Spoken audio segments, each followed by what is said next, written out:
மூவேந்தர்களும் வணங்கிய ஒரே கோயில், பலர் அறிந்த செய்தி சிலர் அறியாத அதிசயங்கள். 70 மாடக் கோவில்கள் கட்டின கோச்சங்க சோழர் பிறந்த ஊர்.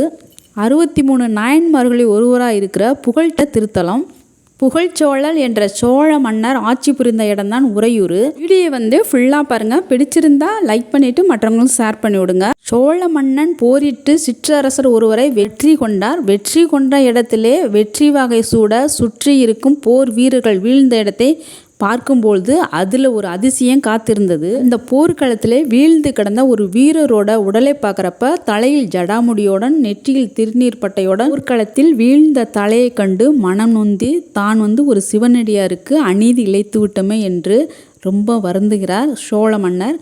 தான் பெற்ற வெற்றியை சோழ மன்னர் தன் மகனுக்கு பட்டம் சூட்டிவிட்டு தீ மூட்டி சிவனடியார் தலையுடன் தானும் தீயில் புகுந்து முக்தியும் அடைந்த 63 நாயன்மாரில் ஒருவராக திகழும் புகழ்ச்சோழன் வாழ்ந்த ஊர் தான் உறையூர். பட்டத்து யானைக்கு மதம் பிடிக்க கோழி கொத்தி யானையோட மதத்தை அடக்குன கோழியூர் அப்படின்னு சொல்லக்கூடிய உறையூரில் குடிகொண்டிருக்கும் சிவபெருமான் 5 நிறத்தில் பிரம்மனுக்கு காட்சியும் கொடுக்குறாரு. தங்க நிறம், வெண்மை நிறம், செம்மை நிறம், கருமை நிறம், புகைமை நிறம் சொல்லிட்டு 5 நிறங்களால் சிவபெருமான் பிரம்மனுக்கு காட்சி கொடுத்தனால ஐவண்ண பெருமான் அப்படின்ற ஒரு திருநாமத்தையும் கொண்டு சுயம்பா தோன்றி சுயம்பு லிங்கமாக பக்தர்களுக்கு அருள்பாலிச்சு கொண்டிருக்கும் பஞ்சவர்ணேஸ்வரர் ஆலயத்தோட சிறப்புகள் இன்னும் நிறையாவே இருக்குது. பஞ்சபூத தலங்களை தரிசிக்கக்கூடிய பழனே கொடுக்கக்கூடிய மண்பூத தலமான காஞ்சிபுரமும், நீருக்குரிய பூதமான திருவண்ணாக்காவலும், நெருப்புக்குரிய பூதமான திருவண்ணாமலையும்,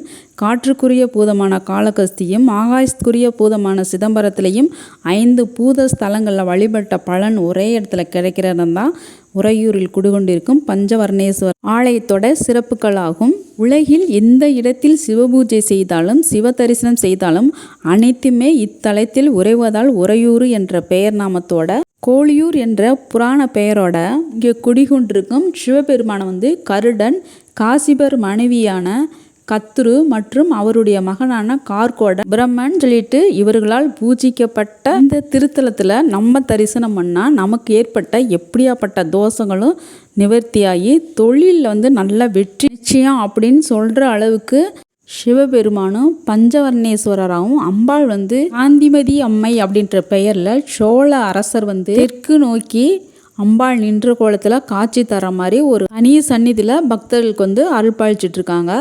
அது மட்டும் இல்லாமல் உதங்க முனிவருக்கு தனியாக ஒரு சன்னதி இருக்குது. 63 நாயன்மார்கள் ஒருவரான புகழ்ச்சோழ நாயனாருக்கும் தனியாக ஒரு சன்னதி இருக்குது. 63 நாயன்மார்களை 4 பேருக்கு தனியாக ஒரு சன்னதி அமைச்சிருக்காங்க.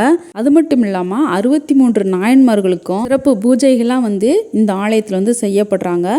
எத்தனையோ சிவாலயங்கள் பார்த்தாலும் ஒவ்வொரு சிவாலயத்திலும் ஒவ்வொரு அதிசயங்களும் அற்புதங்களும் நிகழ்ந்து கொண்டே தான் இருக்குது. முக்கியமான செய்தி என்னன்னு பார்த்தீங்கன்னா, கோவிலோட நடை 5:30 மணிக்கெலாம் திறந்துறாங்க. 12 மணிக்கு தான் நட சாத்துறாங்க. மறுபடியும் ஈவினிங் 4 மணி டு 8:30 மணி வரலுமே நட திறந்துருக்கு. சென்ட்ரல் பஸ் ஸ்டாண்ட்லேருந்து ஒரு 5 கிலோமீட்டர் தூரத்தில் தான் இந்த கோவில் அமைஞ்சிருக்கு. இந்த கோவிலை பற்றி மற்ற செய்திகள் உங்களுக்கு தெரிஞ்சாலும் கமெண்ட்ஸில் சொல்லுங்கள். ஆலயத்தோட மற்றொரு சிறப்பு என்னன்னு பார்த்தீங்கன்னா, கோவிலோட வெளிப்பிரகாரத்தில் சூரிய ஒளி உள்ளே படுற மாதிரி கட்டமைப்பு கட்டியிருக்கிறாங்க.